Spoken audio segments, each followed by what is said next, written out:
all these things came to light. I realized that I loved cooking. I loved cooking with cannabis. I was obsessed with taking out the taste of cannabis.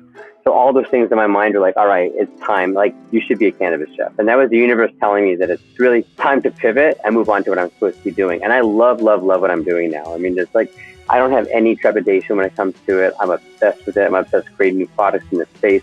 So it's something that I think is really me finally heeding the call. And it took me almost 50 years to figure that out, but I got it.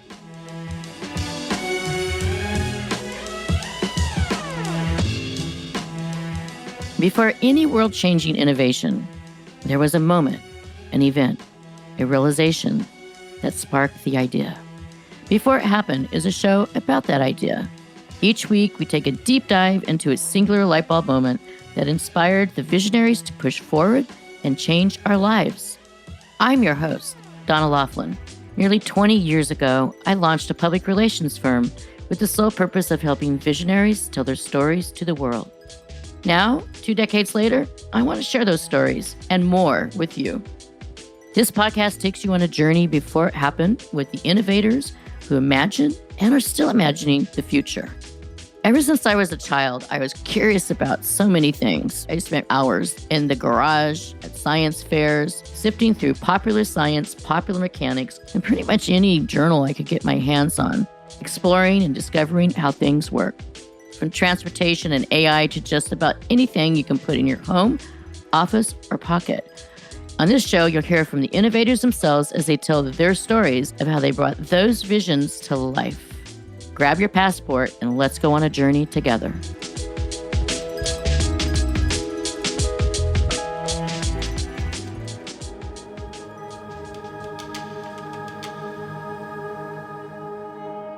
The history of gastronomy is filled with accidental discoveries. The potato chip was invented when a New York chef got frustrated with a customer who kept sending back orders of fried potatoes for being too thick. Before sending out the last batch, the chef cut them as thinly as he could before frying them in oil. The customer loved them and the potato chip was born. Beer came about when ancient Egyptians realized the grains they were storing for bread had become damp and started to ferment. And Coca-Cola was originally meant to be a tonic to help its inventor, John Pemberton, kick his morphine addiction. The point is that throughout history, chefs and home cooks alike have stumbled upon what would later become as common as a bag of chips and a nice cold beer. My guest today is not one of those chefs. Jeff Danzer, aka Jeff the 420 Chef, is the man behind one of the most important culinary advancements in a generation. And it was hardly an accident. Jeff isn't a trained chef, or at least he wasn't when he started out, trying to infuse cannabis into restaurant-quality dishes. No, he was a marketing executive in the fashion industry who was both an avid home cook and a cannabis enthusiast. His life changed forever when he made his famous pot brownies for a relative who was suffering from terminal cancer. The relative loved how the brownies made him feel, but he hated how they tasted. That experience drove Jeff to learn everything he could about the science of cannabis. For nearly 2 years, he studied everything he could about what was in cannabis and what he could remove from it. His discovery was the beginning of a whole new era for both the food industry and the exploding cannabis economy. It didn't make sense to me that no matter what strain I used, which had a different odor and a different taste when smoked, why was the taste always the same when I ate it? I realized that there are certain compounds in the plant, and those compounds were causing the taste. But why was the taste always the same? Well, I found out that those compounds are very volatile, and they burn off very easily. So when you're burning something off, you're going to have a residual taste to that burn. So imagine toast. If you're burning toast, it doesn't matter if it's white bread, pumpernickel, or rye. The black part of the toast will always taste the same. It will taste like burnt toast, right? It doesn't matter what the underlying flavor is supposed to be, right? So the same sort of thing when it comes to cannabis, where the terpenes, the chlorophyll, and the flavonoids all have a very unique taste to them. But when you burn them off, they leave behind this taste, this very herbaceous taste, and that is the taste that you taste in your edibles. The only taste that I've come to learn that is indigenous kind of to the trichome is like kind of like a slight bitterness. And it's not so bitter that you would even taste it if you process it right. So I realized that if there's a way for me to remove those certain compounds from the plant, but keep the trichome intact so that it had the THC and CBD still there, then I would make a much better tasting edible. And that's exactly what I did. Remember, Jeff was not a trained chef. He wasn't a biologist. He wasn't a chemist. In fact, he had never once thought about cooking or science as a profession. Jeff grew up in a modern Orthodox Jewish community in Los Angeles. His father worked for the VA and his mother owned a marketing company, and Jeff was the oldest of their 4 sons. The family was close, but while food was always a big part of their culture, cannabis, well, let's say, was not, at least not outwardly. Cannabis at the time was very secretive. The kids were doing it, but the parents didn't know, but the parents were probably doing it as well, but no one really talked about it. But yeah, I grew up in a really cool neighborhood in LA. How far from that community do you live now? So I go back and forth to that community all the time because my parents live there. I don't live too far away, and I also live in San Diego, so I'm going back and forth. And what was the vibe like growing up? You said Orthodox, but in terms of what was the social stigma and kind of the vibe? I mean, were you, an 80s kid or 90s kid? Oh, yeah, I was an 80s kid. I graduated high school in 1980. So I was really like a late 70s, early 80s kid. I would say it was like 1978 was the first time that I smoked weed at all. A bunch of my friends got together. We went out to some seminar actually in New York. Someone had some weed there. We went to the DAQRI in the forest, and we ended up smoking and sitting on a log for about 6 hours and just having a great time. And I fell in love with it then, came back, and we just became smokers. We would go on trips. We would go down to Arizona. We go to San Diego. We go everywhere and just smoking on the beach. And it was we were those beach stoner type kids, but we were still living in the Orthodox Jewish community. So, we had a dual life kind of. So tell me a little bit more about your family. What was your home life like? Yeah, it's funny. At the time, my family was very anti-cannabis, modern Orthodox, so they weren't, overly zealous with regards to the religion. In that community, it was very closed off. We didn't have a lot of access to a lot of things outside of our community, so it was very insular. And the kids, as rebels, as we typically always are, we would go out and rebel. And one of the things we loved to do was either drink or smoke. I wasn't really much of a drinker. I've never been much of a drinker, but I loved smoking. We would always hang out at someone's apartment and smoke, or, someone's backyard and smoke, or go on a trip somewhere and smoke. It was just one of the fun things we used to love to do as part of our recreational time. Did you go to a Jewish high school or Jewish schools? I did until 11th grade. 11th and 12th grade, I ended up going to public school, which was a total eye-opener. I used to wear my yarmulke in school. I mean, that's how religious I was, in a public school that was heavily minority. And I became, quote unquote, a token Jew, token Jew, because we would just go out and smoke with everybody. And we had the best time, it was pretty awesome. And back then, you could just do what you wanted. I mean, even though it was illegal, you had to be really careful what you did. We pretty much did whatever we wanted. We really didn't care. Your home life, you said cannabis wasn't acceptable. Was alcohol? Yeah. In the Jewish culture specifically, alcohol is a big part of that culture. I mean, you drink wine every Friday night. You go out to an event, it's called a kiddush, and everyone's drinking, get shots here and there of, whether it's whiskey or whatever it is. And, there's another part of the religion that loves vodka. It's pretty interesting. And so alcohol was always a big part of it, but I just wasn't into it. It always bothered me, bothered my stomach, didn't make me feel right. So when people were busy drinking, I was busy getting high. But never on a Saturday back then, because we were religious and you couldn't really smoke on Saturday, and edibles were not even a real thing when I was in high school. Right. Shishi Shabbat. Yeah. Having spent time in Israel, one of the things that I personally loved was all the great food. Yes. So what was the cooking like in your family, and how did that influence you? My mother was a great cook. And when she couldn't cook, I used to love to cook. And she actually taught me how to cook. When I was 5 or 6 years old, she bought me my first cookbook called The Kids Cookbook. And they teach you how to make stuffed celery and French toast and cinnamon toast and all the really easy stuff, bread pizza. I used to do that all for myself. And then, when my mom, who was too busy working and couldn't make something, I would learn how to make certain things for a Shabbat meal. And I would learn how to make dinner. And I would be able to make a dinner for the family. So I started cooking really early, but I didn't become a chef until many, many, many years later. And would you cook for them too? Yeah, of course. Yeah, everyone loved my food. But we all cooked. We all learned to cook. We were all trying to outdo each other and stuff. And it was always just eating well. We just loved to eat well. Is there a favorite smell or like a spice or ingredient that reminds you of your childhood? The fresh baked challah. That I would say reminds me. And, obviously, the Jewish foods that we have specifically on, Friday night and Shabbat, there's a very specific, really homey smell to them, from fresh baked challahs to the kugels and all the other things that we would make. So, yeah, there's a very unique smell that comes to Shabbat. And that's something that I think is always going to be unique to me. Nice. So you're in high school, public school. What's next? What do you do after high school?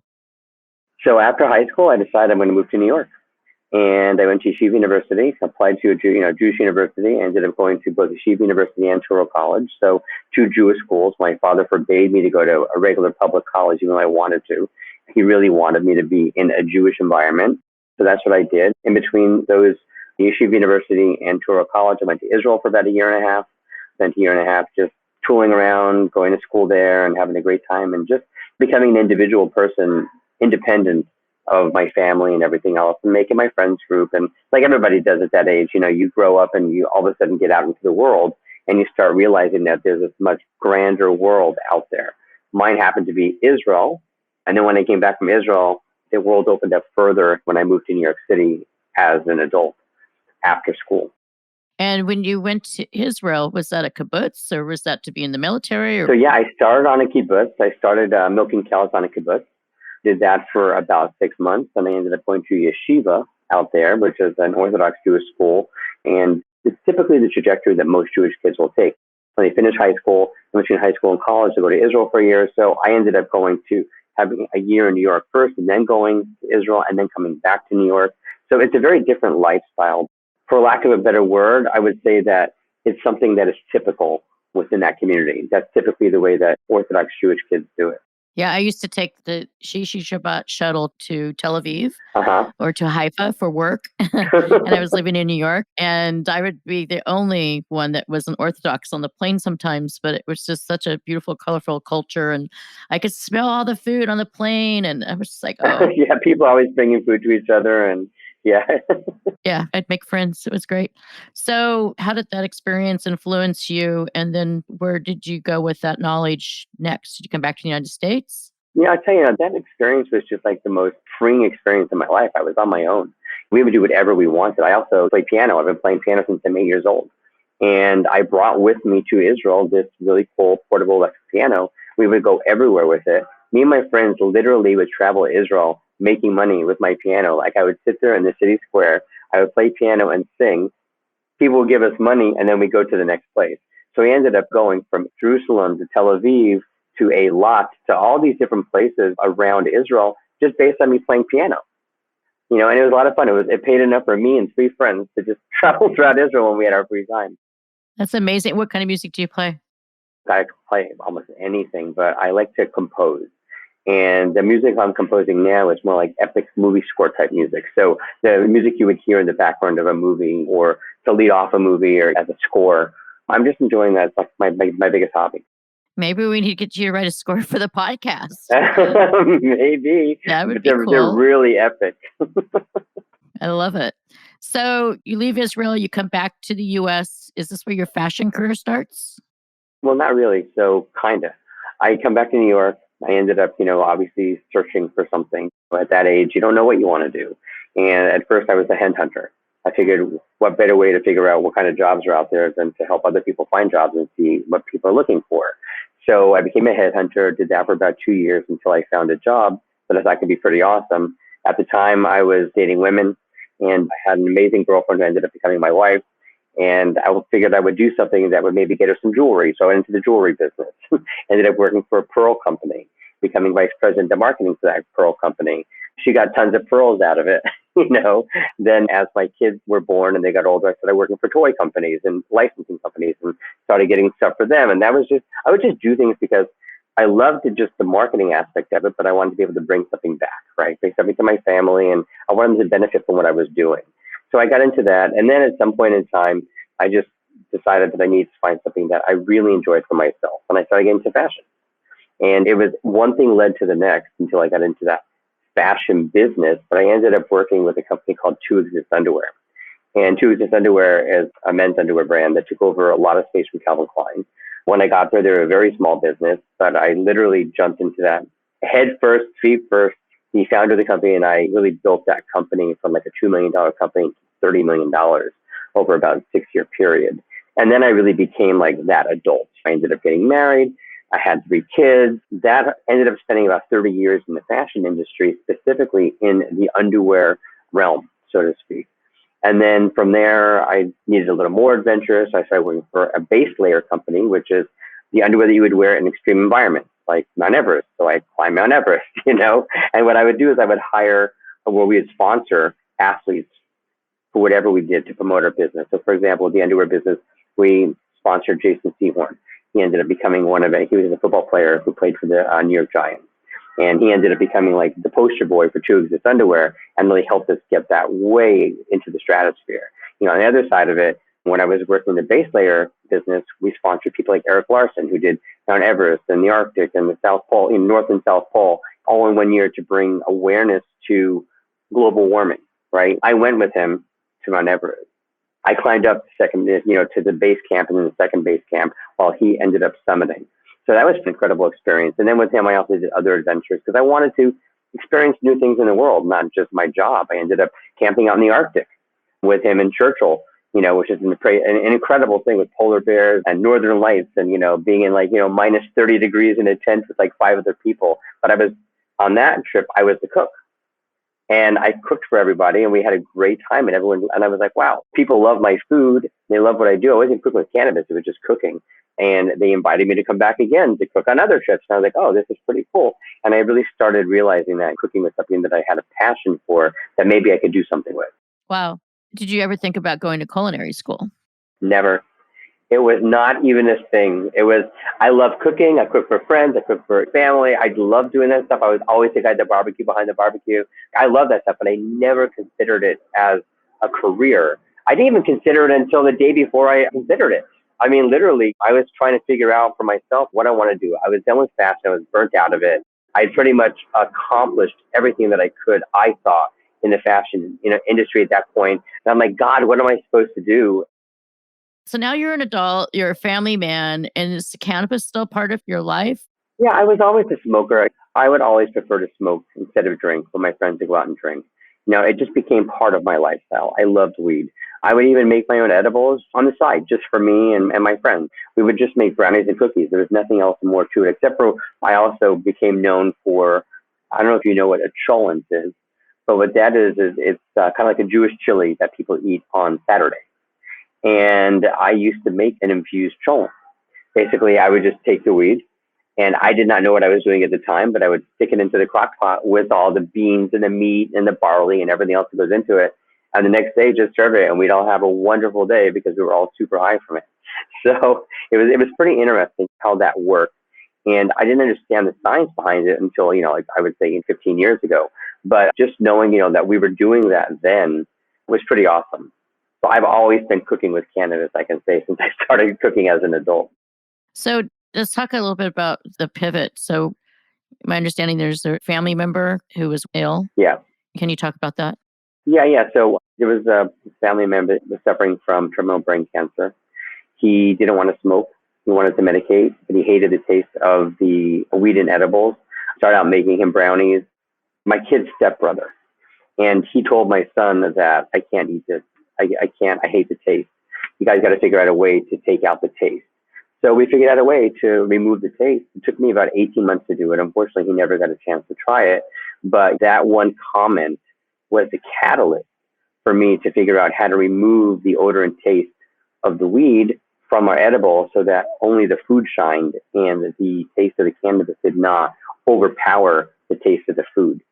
That actually led to the discovery of the odorless and tasteless cannabis that we now have today. So let's go back to that kitchen. This is your home kitchen that you're doing. It's not a commercial kitchen, your home kitchen? Yeah. Mm-hmm. Take us back into that scenario of, was this after work, or was this like your life became, I'm going to get the secret recipe, I'm going to master this? Was it like a little like Julia and Julia, the movie, Yeah. where she's trying to master the cookbook? Was that you trying to master this? Yeah. It's funny, they call me the Julia Child of the Weed. Daily Beast did a whole story. They were the first ones to break out the fact that I actually was able to remove the odor and taste of the cannabis from my canna butter or canna oil, I made my edible. And I became obsessed because I really wanted to give them something that tasted really good. And I would go through these different processes and try to figure out what it was that was causing that taste, because I couldn't imagine that the medicine, which is housed in the trichome, would have this terrible taste to it. It does have a little bit of a taste to it, almost like a bitter taste, but that's just the taste of the trichome per se. But the other taste, that weedy taste that is always consistent throughout edibles, it's always the same taste. So how did you remove it? I came up with a bud washing process. So the same way that you would have to wash your fruits and vegetables, you should wash your weed before you consume it. Because anything that's in there, any contaminant that's in the flower, is going to go into your butter or oil and then into your body. So in addition to those compounds that I told you about, there's also potential surface contaminants that will also cause taste. For example, insecticidal soap. So a lot of growers will use insecticidal soap that's organic, and that way they're not tested for insecticides or pesticides, right? But it'll keep most of the pests at bay. Well, how do you remove that? So I figured out that if you soak your cannabis for a few days, you're leaching out the chlorophyll, you're allowing the terpenes and the flavonoids to also come out into that water. We use a distilled water with a perfect pH of 7, right? And we pull out or draw out as much of the flavors we possibly can. But it still wasn't enough. There was still a residual terpene left over that was going to also impart a taste. So then I realized that, the terpenes in oil is really hard to get oil and water. They don't kind of mix, right? So the oil is always going to stay there unless you have a way to soften it, which is boiling it. So I figured out blanching the cannabis would be a great way to finish the process and remove as many of the terpenes, chlorophyll, and flavonoids as we could to really make a much better tasting canna butter or canna oil once infused. Now, the process doesn't remove all the compounds. That's a secret pending process that I have. But I do teach people how to remove the majority of these compounds so that you'll be able to have a much better tasting canna butter or canna oil when you're infusing your food. So you were really progressive. What year was this that you started, that you were just obsessed for 18 months? Yeah. So I was obsessed. I was obsessed with trying to figure out how to take out that taste, and we finally did it. So that was I started like 2012, and 2014 is when I made a batch of cupcakes, and there was no cannabis taste in it. I had literally figured out pretty much as close to my patent pending process. There's about 6 more steps that I added to the process to really make it so that there's like zero odor and taste to it. But at the time I made a canna oil that was virtually tasteless. Made a batch of cupcakes. I ended up eating one of those cupcakes, and all of a sudden I find myself at 2 o'clock in the morning in my pajamas and flip-flops at Duane Reade, which is like a CVS in New York on Wall Street in the snack aisle, wondering why am I here and what am I doing here and what did I want to get? And I realized I was super high. Like I was really high. So next day I called my best friend. I said, his name is Brian. He owns a big media agency in New York called BMS. And I said, Brian, I figured out how to take out the taste of weed, but keep the high. He's like, all right, I don't got time for you right now, but call my friend Justin at the Daily Beast, and he's doing something on cannabis. Maybe he'll be interested in what you're doing. So I called Justin. Justin and I ended up having brunch, the next day. I bring him a cupcake, have a great conversation. He said, your story is pretty compelling. I'd like to write an article about you. I said, well, try the cupcake first and let me know how you like it before I write the article. He said, no. He said, I'll let you know how I like the cupcake in the article. So I said, oh, okay, I got nothing to lose. No one knew who I was. Nobody knew cannabis chefs weren't even a thing then. And 7 days later, the article comes out and it's Meet the Julia Child weed. And he did not taste any cannabis in the cupcake. It got him very pleasantly high. And he talked about it in the article. And from there, Newsweek found out about it. They did, I think, like a 4-page story in their Weed 2.0 issue on me. And all of a sudden I get a cookbook offer from HarperCollins. And literally all those things combined told me, Jeff, it's time to leave New York, go to California, and literally become a cannabis chef. Well, baking in general is hard to do. So the fact that you're actually taking a core ingredient and then amplifying it to perfection to make the impact that you wanted in your perfect cupcake is not an easy thing to do. Now you quit your job and you moved to California. Yeah, so I didn't really have a job. I had a company. So I had started my own marketing company towards the end of that time, doing marketing for underwear companies. I was doing a base layer company. That's the one that took me to Everest. But it was my company. So I basically just, shuttered it and moved to LA and started doing what I do best. And the cool thing is that throughout the process, as soon as the Newsweek article came out, I started getting Facebook requests from some very well-known chefs in New York and in California and in Colorado, asking me to teach them how to make this quote unquote light tasting canna butter or canna oil. And I did. And in return, what they do is they taught me skills. And they taught me some amazing skills. One very famous chef taught me how to tell the difference between farmed and fresh salmon, which is pretty interesting. If farmed salmon smells like your grandmother's musty basement, and fresh salmon, that's wild caught salmon, smells really nice and fresh, and it smells like it came from the ocean. And there's a lot of things, that you learn. And I learned how to make amazing scrambled eggs from another really well-known chef. So all these chefs out there were teaching me different techniques and skills that I now employ in what I'm doing. And ultimately, I became an award-winning cannabis chef. So it's kind of interesting with the right tools and the skills. And if you know what you're doing in the kitchen, you can do some great things. That's amazing because you're working in tandem with the best, but you're creating yet a whole new category on your own that they needed to catch up to. Yeah. And I'll tell you something, one of those chefs at the time was the one who actually told me to own the title chef, because we were across the kitchen and he said chef. And I said, do you say chef or Jeff? He said, chef. I said, but I'm not really a chef. He said, no, you are. He said, you're an amazing cook. You have taught chefs like me how to do something in the kitchen that nobody else knows, rooted in molecular gastronomy, which is basically what I really ended up starting to hone everything that I do in. And he said, you are a very good chef. Doesn't matter going to culinary school or if you learn from other chefs like me, at the end of the day, you are a very good chef. And I took that to heart. And that's when I started to really own the Jeff the 420 Chef title. I'm curious, when you were in high school, did you like chemistry or what was your favorite subject?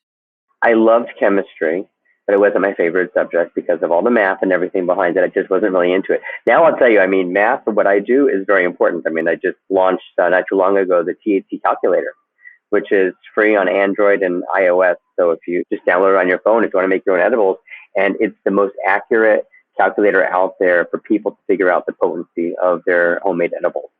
Now, did you create that algorithm on your own or did you work with somebody? Yeah. I created it on my own. I had it lab tested. CW Analytics in Oakland worked with me to make sure that it was as accurate as it could be. It's based on the percentage of THC that your flower has, so you have to know that. But then there's a lot of loss factors along the way that, as far as I know, no other calculator in the world takes all these loss factors into account. So what happened when you moved back to California? I'll tell you, I had a mission. As soon as I figured out how to make that light tasting canna butter and canna oil, and then I figured out dosing, I had a mission to make cooking with cannabis simple and easy for everyone. And how was I going to do that?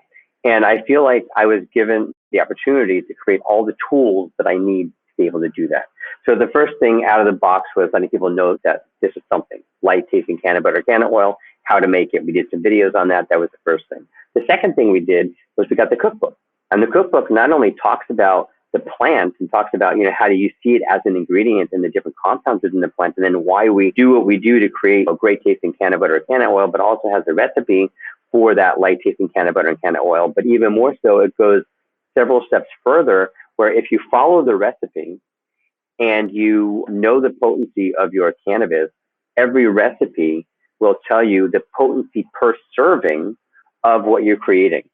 So you don't have to worry anymore about giving your guests or even yourself too much. You literally will know, okay, this is 2.5 milligrams, this is 5 milligrams, and it also teaches you how to titrate it up or down. So if you want to do less, it teaches you how to make it less potent. If you want it more potent, it teaches you how to make it more potent. So that was the next thing that we did, the cookbook. Again, all leading into that mission of making cooking with cannabis simple and easy for everyone. Then we came up with a calculator, and the calculator was a way to help people figure out how to accurately dose their edibles and to understand how to work with it. And I teach people now, in addition, now that you have all those tools, how do you use them?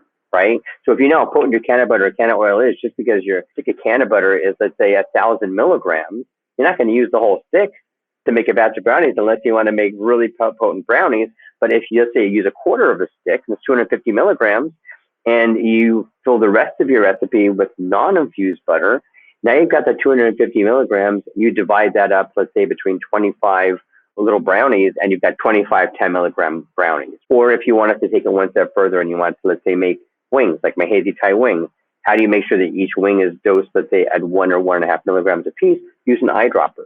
Well, how do you know how many milligrams are in each drop? Well, if you know how many milligrams are in a teaspoon, then you can multiply it out and you can figure out that there's 96 drops in a teaspoon, and each drop is, let's say, a quarter of a milligram or whatnot. So it gives you the education. You understand exactly how potent your canna oil or canna butter is, and then how to use it properly. And how much of your audience base are like consumers versus healthcare nurses and professionals that are working with on wellness, which is exactly where you started? I would say a few, not that many. Well, I still work with people who are ill. One of the things that I like to do is, I don't charge for somebody who's ill.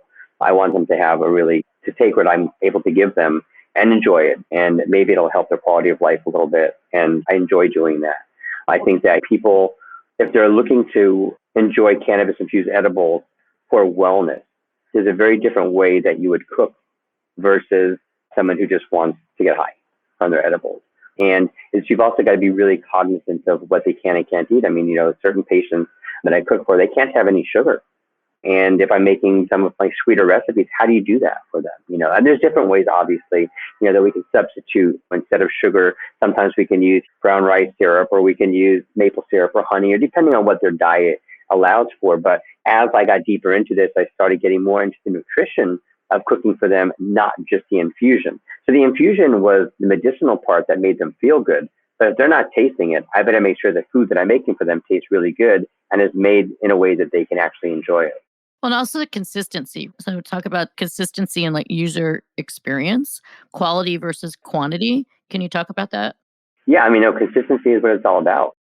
If you have a good recipe, it's all great if you can make it once, but if you can't replicate it, then you're never going to have a good experience again. So consistency is really important, and consistency in dosing when it comes to edibles is even more important.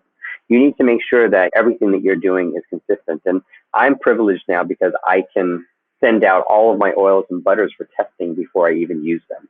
So even if my calculator says, let's say that my last batch of canna oil is 40 milligrams per teaspoon, I'm going to send it out to a lab to double check that.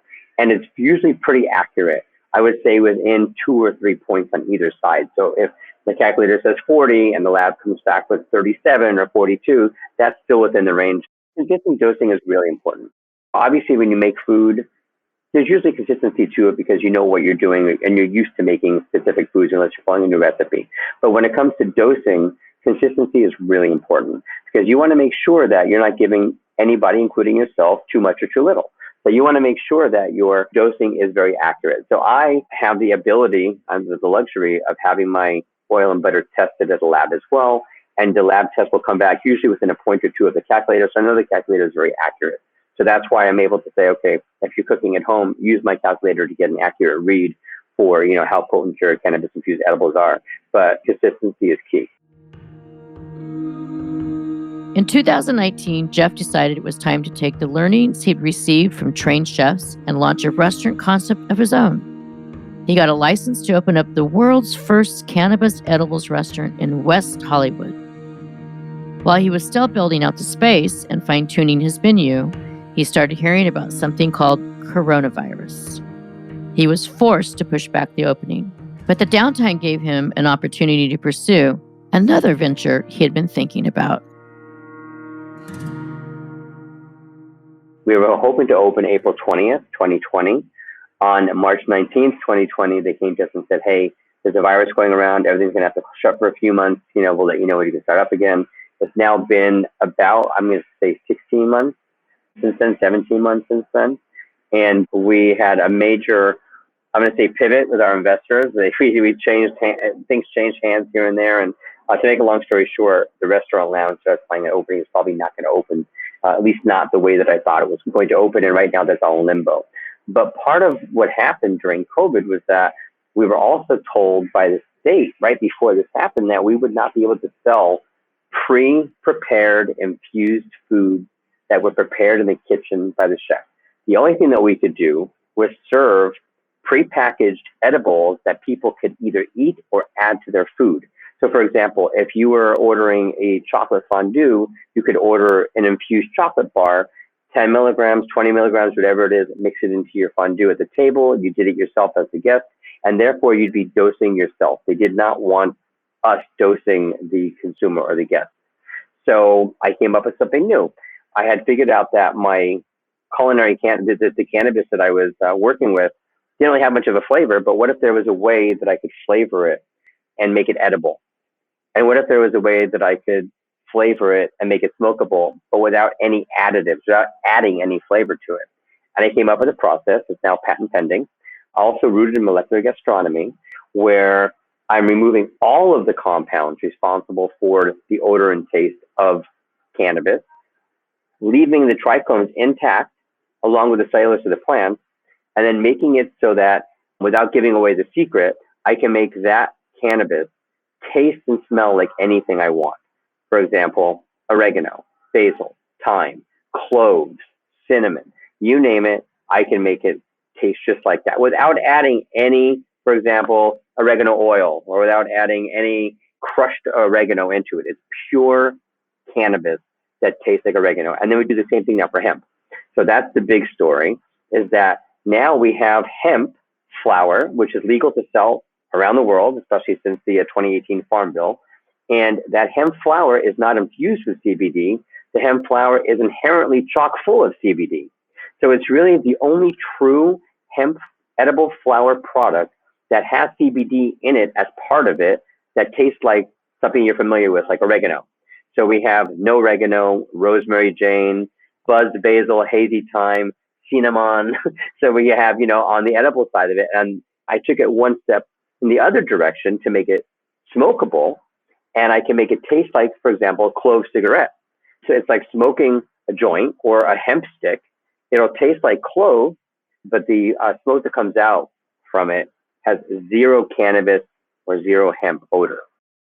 So you've taken two of my favorite subjects, chemistry and astronomy.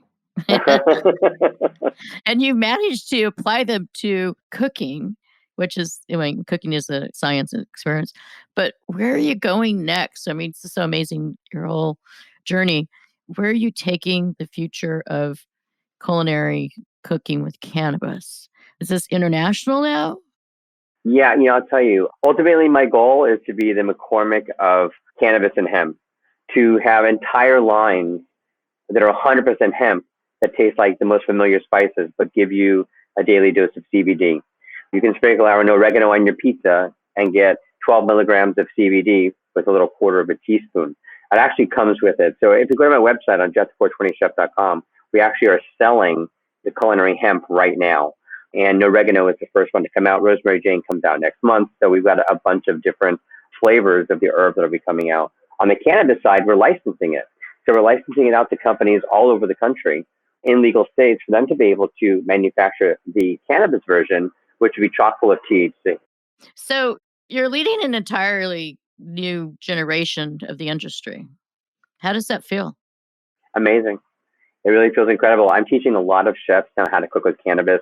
I love seeing all these young new chefs coming up and wanting to cook with cannabis and wanting to do it properly so their food shines. It's no longer just throwing a bunch of weed into a brownie mix and hoping for the best. It's really creating great edibles, great food, and starting with a nice, clean ingredient that doesn't taste like weed that you can use to infuse your food accurately and literally create some amazing meals out of it. Another one of my goals when I first started was to create a sub-industry within the cannabis industry. And that sub-industry, for me, is the culinary industry, or the culinary and cannabis. And I really feel that bringing all these new people into it that really want to do it. Everybody today wants to be a cannabis chef, right? You look around, Chop 420 just had a bunch of episodes of cannabis chefs that were on just doing their thing. I actually got chopped. I can say now that it's out. I got chopped because I removed the flavor from the cannabis. They said, "Well, this is the cannabis show, and since we removed the flavor, you're being chopped." So I'm like, okay, whatever. My whole thing was telling people that you don't have to taste the flower if you don't want to. You can literally have a great tasting infused meal that tastes like food, but you know it's infused with cannabis because you've been told it's infused with cannabis, but you don't taste it. Now, there is a time and place for the taste. Sometimes I will cook with it and you will taste it. For example, another popular dish that I make is my canna spinach lasagna, which use spinach leaves and cannabis leaves, the fan leaves. I'll chop them up and I'll put them in lasagna. And that will add to obviously the flavor, but there's also THCA, a lot of THCA in these leaves and other cannabinoids that are very good for you. In addition to us adding like a nice dose of canna olive oil to it to infuse it. You're also changing the social stigma, which has been evolving already. Where does the industry go next? Is the industry going to follow you? Are you cracking it open? I'll tell you, I think the industry is already starting to go in that direction. You've got some great products, like, for example, infused sugar by Shuggies. Now we have sugar and spice. We have Shuggies for sugar, and we have spice for Freely, which is the name of our product, or the hemp version is called Scarborough Fair. So I feel that what's going to happen in the industry is that you're going to have products out there that you're more familiar with that you'll be able to use to infuse, whether it's THC or CBD. I think it'll be a lot more mainstream, obviously, on the CBD side. So putting CBD sugar into your coffee is something that I think would be a great thing to do. Sprinkling CBD no oregano on your pizza is another great way to get your CBD. But I feel like what's happening now is people are starting to accept the fact that hemp and cannabis are both medicinal herbs, and they offer a lot of value and a lot of not only medicinal value, but also nutritional value. And if you can add CBD to your food just by throwing in some hemp flour that you can eat, that's probably the purest way to get it. You don't have to worry about concentrates and people putting it through a chemical process to extract and then put it into something else. No, you're literally just eating the hemp flour and getting the CBD. So it's about as pure as it can be. I feel that on that side of the equation, you'll have people specifically that are more health conscious. They're going to want to enjoy their CBD that way than taking a pill or having a gummy or vaping or inhaling it. What you're doing is demographically just equalizing everything. So it doesn't make any difference if you're a baby boomer or if you're a newcomer or if you're a home chef or you're a professional chef, that you're the equalizer. Yeah, I'm trying to bring it into the mainstream more than anything else. Stoner culture has a bad rap. And people that are stoners, they're seen a very specific way. To say, oh, I smoke weed, then it's like, oh, okay, he's a stoner, right? Or you see somebody or you walk into someone smoking weed, it's like a lot of people have already a predetermined notion of what that person's like. Meanwhile, you'd be surprised that the most successful people in the world love cannabis. Elon Musk is just one of them. I think stoner culture is one of the things that may get a bad rap. But on the other side of it, there's soccer moms all day and all night that love cannabis. As a matter of fact, when we were testing our odorless pre-rolls, right? You smoke them. We tested it with soccer moms, and they're going nuts over it. They love it because it tasted like lavender, or it tasted like clove, or it tasted like mint. But when they blew out the smoke, nobody knew that they were smoking cannabis. Yeah. The cannabis tea and book parties replaced the Tupperware parties of the baby boomers. Yeah. Very true. Right. So what's next for you, Jeff? I want to get the spices out there as soon as I possibly can. One of the things that I'm also working on is bringing cannabis chefs from all over into the fold. Getting those cannabis chefs to, whether they're living in Indiana, for example, which is not really a legal state, or, and they want to be able to cook with cannabis legally, bring them to California to do a pop-up if they're really good. Teach them how to do it so that when they're cooking for a bunch of people at an event, they're not just saying, oh, this is going to be 50 milligrams or 75 or 100 milligrams, but literally teaching them how to dose individually. I would love to be part of that, helping the next generation open up the restaurants and do it properly. I think that too many cannabis chefs out there say they're cannabis chefs, but they don't know what they're doing when it comes to dosing properly, when it comes to, a lot of people are trying to work with the taste, and that's a great thing to be able to do. I work with the taste as well in certain aspects, but not all the time. A true cannabis chef will know when and when not to use the cannabis and use the taste of cannabis. I think you are the missing ingredient for the industry as well as just, for the great recipes. One last question I have to ask. What is your favorite spice of all the things that you've created? My favorite spice? I like them all. I create things that I love, right? And I use them all. Like I'll use my oregano on my pizza and also in my pasta sauces. one of my favorite things is to make Rosemary Jane roasted potatoes. So it's like, rosemary pan roasted potatoes. This is Rosemary Jane pan roasted potatoes that are just, amazing. I love putting my cinnamon on my oatmeal every morning, or I can wake and bake. So I like them all. I don't do things that I don't like. My whole culinary point of view is if I've tasted something and I like it, I'm going to remake it with cannabis. And if we look at the next 25 years, this become the standard? Yeah, I'm hoping the next 25 years you'll have an entire shelf of Scarborough Fair culinary hemp in the supermarket, and the culinary cannabis will be available again. You have a whole shelf of culinary cannabis products that you'll be able to cook with, and available in dispensaries all over the country and hopefully all over the world.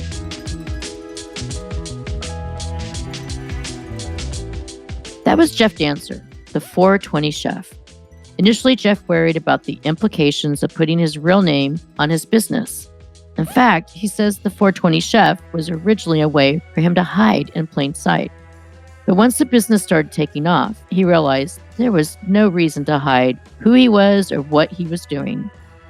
Today, he says he's honored that the name Jeff Dancer has become synonymous with the culinary cannabis revolution that he started. And he's even picked up another nickname, the Julia Child of Cannabis.